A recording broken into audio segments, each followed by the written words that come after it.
Hi friends, എല്ലാവരും ഊണ് കഴിച്ചായിരുന്നോ? നമുക്ക് ഇന്നത്തെ ഉച്ച ഊണെടുക്കാം. ആദ്യം ചോറെടുക്കാം.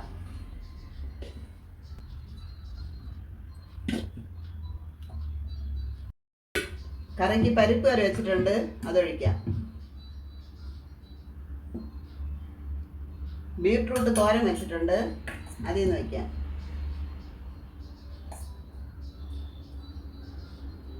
പടവലങ്ങ തീയൽ വെച്ചിട്ടുണ്ട്, അതിൽ നിന്ന് വയ്ക്കാം.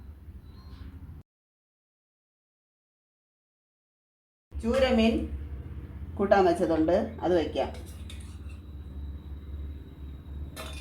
ഫ്രൈ ചെയ്ത ചൂരമീനും ഉണ്ട്, അതിൽ നിന്ന് വയ്ക്കാം. കുറച്ച് നാരങ്ങ അച്ചാറൂടെ വയ്ക്കാം. ഇത്രയാണ് ഇന്നത്തെ എൻ്റെ ഉച്ച ഊണ്. എൻ്റെ വീഡിയോ ഇഷ്ടപ്പെടുകയാണെങ്കിൽ എല്ലാവരും എൻ്റെ ചാനൽ സബ്സ്ക്രൈബ് ചെയ്യണം. നാളെ മറ്റൊരു വീഡിയോ ആയിട്ട് വീണ്ടും വരാം.